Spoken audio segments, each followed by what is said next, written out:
होते हैं, कई भवन ऐसे होते हैं भूता। आजकल के लोग तो विश्वास नहीं करते हैं, लेकिन जब किसी का पाला पड़ जाता है तब तो जबरदस्ती विश्वास करना पड़ता है। आप लोग सारंगपुर गए हैं? गए सारंगपुर? कहाँ है? भावनगर के पास सारंगपुर। सारंगपुर श्री कष्टभंजन देव हनुमान जी। हम पहली बार जब वहां गए,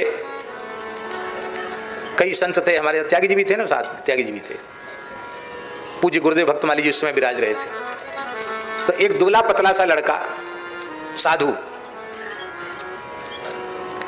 राम तीर्थदास जी से भी ज्यादा दुबला पतला, इनसे भी अधिक कमजोर, एक साधु ऐसी सफेद कपड़ा पहने हुए, उसको सामने कुछ साधुओं ने लाकर बिठाया हनुमान जी के, मेरे आंखों देखी घटना सुना रहा हूं। और एक अगरबत्ती लेके वो पुजारी ने जैसे ऐसे ऐसे घुमाई, वो घुमाते ही महाराज वो जो पतला सा लड़का था साधु, वो इतना जोर का चिल्लाया और उछला कि बड़े बड़े पहलवान उसको पकड़ नहीं सके, वो ऊपर तक उछल जाए। हम हनुमान चालीसा पाठ कर रहे थे, भूल गए कहां से पाठ कर रहे थे, क्या बोल रहे थे, सब भूल गए। हम भी घबरा गए कि ये हुआ क्या, सब भूल गए। आश्चर्य था, मैंने बुद्धि भरोसा नहीं कर सकती, इतना दुबला पतला लड़का, उसमें इतनी ताकत कहां से आई? अच्छे अच्छे पहलवानों को उठा के पटक देता है। थोड़ी देर वो तमाशा हमने देखा, इसके बाद वो आवेश उतर गया तो बच्चा बेहोश हो गया। फिर लोग उसको थोड़ी दूरी में होश आए तो फिर उठा के उसको ले गए। हमने जानकारी की वहां, तो वहां लोगों ने बताया महाराज जी इस लड़के पर, इस साधु पर 71 भूत थे। कितने भूत? कितने? 71 तो जानते ना, गुजराती में और कुछ बोलते हैं क्या हैं? 71 हैं, 71 71 भूत थे महाराज। तो मैंने पूछा 71 एक आदमी पे? बोले हाँ। कैसे आए?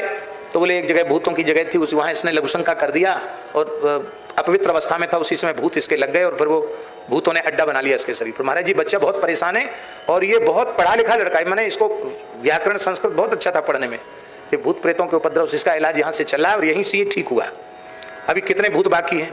तो बोले 71 में से 4-5 बाकी हैं, बाकी सब धीरे धीरे उतर गए। अभी 5 बड़े खब्बीस हैं, वो छोड़ नहीं रहे, वो हैं 5, अभी 5 बचे हैं, बाकी सब चले गए। कैसे? बोले बस ऐसे आएंगे तो धीरे धीरे वो भी एक एक करके छोड़ के चले जाएंगे। हम लौट के आए वृंदावन। पूज्य गुरुदेव भगवान श्री भक्तमाली जी का स्वभाव था, वो कहते थे कहो पंडित जी कहाँ कहाँ होके आए, क्या क्या हुआ, सब समाचार सुना दो। तो उनको हम ढीक धर के सुनाते थे पूरा, और ये भी कहते थे आगे के क्या कार्यक्रम है सब सुना जाओ, ये भी कहते थे, जो याद रहता था वो सुना देते थे। तो हमने महाराज जी को सुनाया, महाराज जी इस बार एक नया तमाशा ये देख के आए। महाराज जी बोले पंडित जी आपने इससे क्या प्रेरणा ली? उनका हमने तो कोई प्रेरणा नहीं ली। बोले प्रेरणा लो इससे। एक अशुद्धात्मा पहले आया तो उसने अपने जैसे 70 और बुला लिए।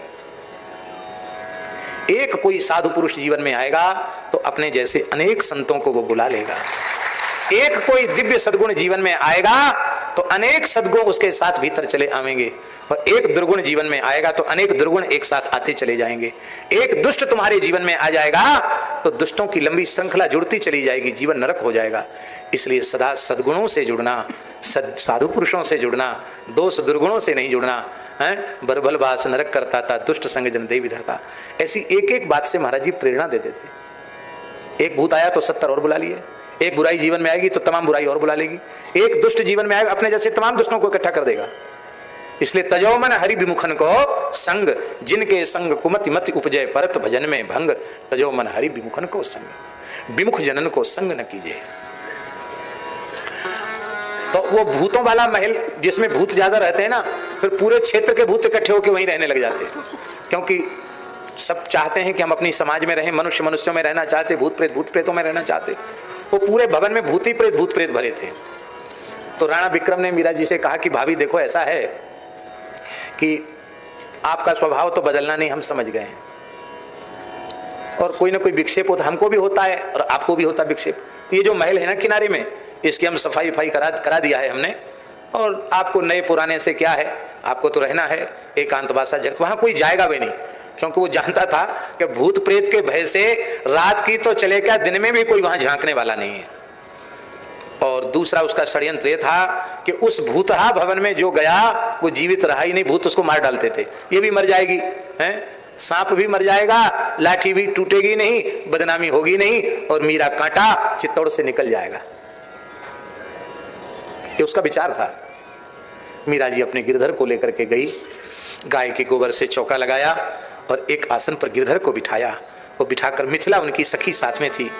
जैसे ही अपने गिरधर की आरती की, शंख में जल भरा, गिरधर के ऊपर जल घुमाया, और जैसे ही उस भूतहा भवन में शंख का जल छीटा, वो सबके सब मुक्त होकर चतुर्भुज होकर मीरा को प्रणाम करके, मीरा न जाने कितने समय से प्रेत की योनि में पड़े थे, आप जैसी भक्ता का दर्शन करके, ठाकुर जी की आरती का दर्शन करके, शंख के जल के छीटा प्राप्त करके हम सब भगवत धाम जा रहे हैं। मीरा ने कहा तुम सब कौन हो?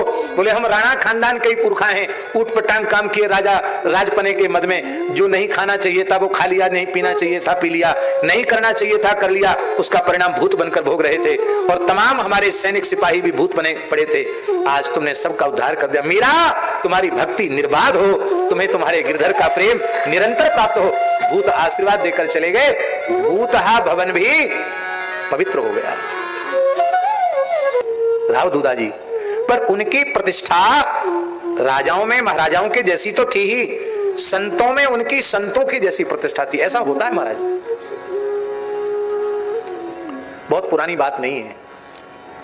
टीकमगढ़ नरेश श्री प्रताप सिंह जी देव, जिन्होंने अयोध्या में कनक भवन और जनकपुर में जानकी महल बनाया, जिनकी रानी का नाम था बृषभानु कुंवरी, दोनों ही राजा रानी बड़े भक्त थे। प्रताप सिंह जी देव, बहुत ध्यान से सुने, बड़ी ऊंची बात बता रहे हैं। प्रताप सिंह जी देव गौ ब्राह्मण और संतों के अनन्य भक्त थे। एक बार श्री जगन्नाथ दास जी महाराज नाम के रामानंद संप्रदाय के सिद्ध संत 1200 संतों की जमात लेकर टीकमगढ़ पधारे, और जहां वो शंकर जी है ना तालाब के तट पर, वहां उनकी जमात पड़ी थी। और पुराना कायदा था, अंग्रेजी शासन था, पुराना कायदा था कि जब किसी राजा के राज्य में, नगर में जमात पहुंचती थी संतों की, तो वहाँ जमात के जो महंत होते थे, श्री महंत, वो अपने पुजारी और कुछ संतों के साथ पुजारी के हाथ से एक कटोरी चरणामृत भेजते थे राजा के लिए, और एक कटोरी मिश्री भेजते थे। क्या भेजते थे? चरणामृत और मिश्री। तो राजा उस चरणामृत मिश्री को थोड़ा सा लेकर बाकी वापस कर देता, तो उसका मतलब होता था कि राजा की भावना जमात को ठहराने की नहीं है, और राजा पूरी कटोरी लेकर के स्वयं लेकर सबको वितरित कर देता था, और खाली बर्तन करके उनको श्रद्धापूर्वक देता था। तो उसका मतलब है राजा ने जमात की आके आतिथ्य को स्वीकार कर लिया। ये पुराने संतों के समय के ये कायदे थे। तो जैसे ही पुजारी और 2-4 साधु गए प्रताप सिंह जी देव के पास, हमारा जमात आई है, जमात के श्री महन जी महाराज ने ये ठाकुर जी का चरणामृत और प्रसाद भेजा है। सुनते ही प्रताप सिंह जी रोने लग गए, और उनके आंख में आंसू बहने लगे। कितनी कृपा है संतों की। वो महाराज वो पूरा ही चरणामृत और मिश्री सबकी सब पूरी ले गए अकेले ही, इतने भाव विभोर हो गए। और इनकी भक्ति की बातें श्री जगन्नाथ दास जी ने सुन रखी थी, तो उन्होंने क्या किया कि वो महात्मा भी बड़े विचित्र होते हैं, और उसमें त्यागी, हे भगवान, इनकी सृष्टि अलग ही होती है। तो जगन्नाथ दास जी महाराज त्यागी महापुरुष थे, अखंड विभूति धारण करते थे, एक लंगोटी लगाते थे, त्यागी महात्मा थे। वो उन्होंने क्या कर रखा था, एक नाग नागिन का जोड़ा पाल रखा था, उनको दूध पिलाते थे, भयंकर विषधर नाग नागिन। तो राजा देखते हैं, राजा की यदि संतों में श्रद्धा होगी तो राजा से मखौल करेंगे तो भी राजा नाराज नहीं होगा। इस भाव से उन्होंने वो नाग नागिन का पिटारा भेज दिया पुजारी के हाथ, और कहा कि वो राजा से कहना कि ये प्रसाद और महाराज जी ने भेजा है आपके लिए। तो जैसे ही वो पिटारी खोलेंगे तो नाग नागिन फू फू करेंगे, तो राजा पटक देगा। वो साधु तो वो सब जानकार थे, वो नाग नागिन को बटोर के पिटारा में रखेंगे, फिर दौड़ के बताना कि राजा का चेहरा कैसा था, राजा क्या कहा। ऐसा किसी के यहाँ जाकर करोगे राजा सही जमाने में तो क्या करेगा, विचार कर सकते हो। पर महाराजा प्रताप सिंह जी देव ने उस पिटारे को सिर पे रखा, हृदय से लगाया और कहा धन्य है हम, कितने भाग्यशाली हैं, संतों ने तो ठाकुर जी का प्रसाद भेजा है। महाराज जी जैसे ही पिटारा खोला, न नाग निकला न नागिन, एक शालिग्राम जी निकले उसमें से। वो शालिग्राम जी आज भी टीकमगढ़ राजवंश में सुरक्षित हैं। आज भी कहां जहां मीराबाई के लिए शालिग्राम हो गए थे, प्रताप सिंह देव के लिए नाग नागिन शालिग्राम बन गए। बोले संत तो रीचते हैं तो ठाकुर जी ही देते हैं, और वो तो ठाकुर जी को छाती से लगा के एकदम विभोर हो गए। और वो पुजारी वगैरह वो तो पिटारी दे के वहां से भागना चाहते थे। ये चमत्कार देखा तो वो आश्चर्यचकित हो गए। वो सब जाकर उन्होंने जगन्नाथ दास जी से कहा, महाराज जी ऐसी घटना घटी। जगन्नाथ दास जी रो पड़े, बोले हम तो खाली भेष के साधु हैं, सच्चा साधु तो वो राजा है जो सिंहासन पर बैठा है, लेकिन इसकी संतों में ऐसी श्रद्धा है। बोले अब राजा का दर्शन करने हम यहाँ से चलेंगे। महाराज जी उस शंकर जी के प्रतापेश्वर महादेव से साष्टांग करते हुए जगन्नाथ दास जी नाम के सिद्ध संत, जैसे हमारे गिरिराज में दंडोती परिक्रमा लगते हैं, ऐसी दंडोती करते हुए राजमहल की ओर बढ़े। और सब साधु दंडोती करते हुए जा रहे हैं, राजा को दंडोती करते हुए। और जब प्रताप सिंह जी देव को कहा कि संत दंडोती करते हुए आ रहे हैं, तो महारानी और राजकुमार के साथ प्रताप सिंह जी देव भी दंडोती करते हुए आए। 1 महीना जमात रुकी। कितने? जबकि 5-7 दिन ही जमात ज्यादा रुका करती थी। महाराज ने जाने ही नहीं दिया, ऐसे थे। तो हमारे एक से एक बढ़कर के ऐसे ही राजा हुए।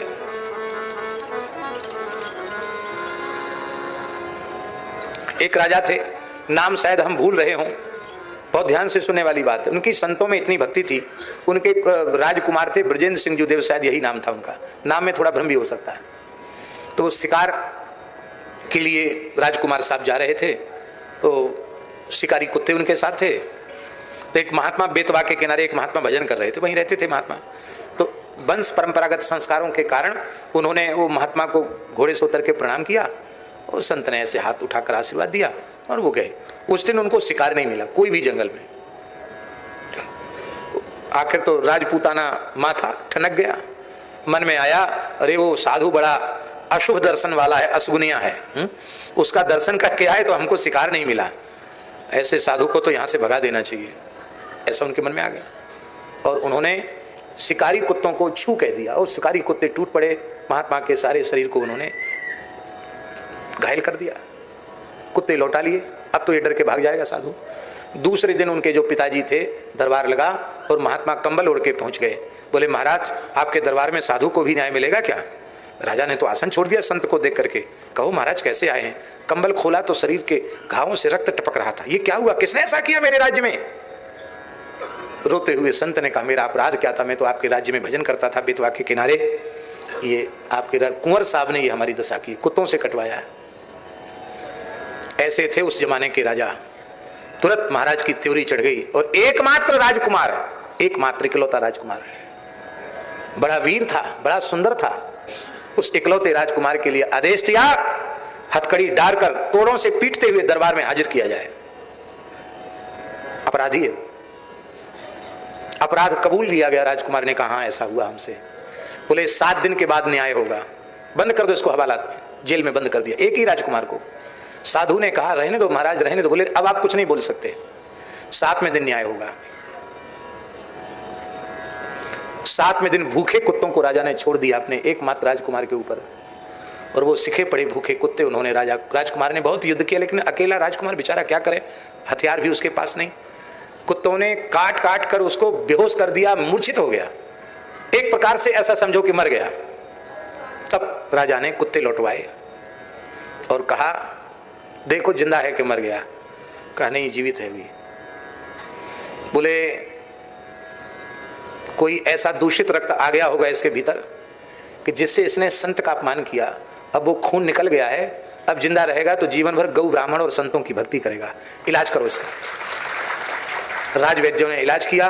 महाराज जी उसके घाव भरने में 4 महीने लगे। कितने महीने?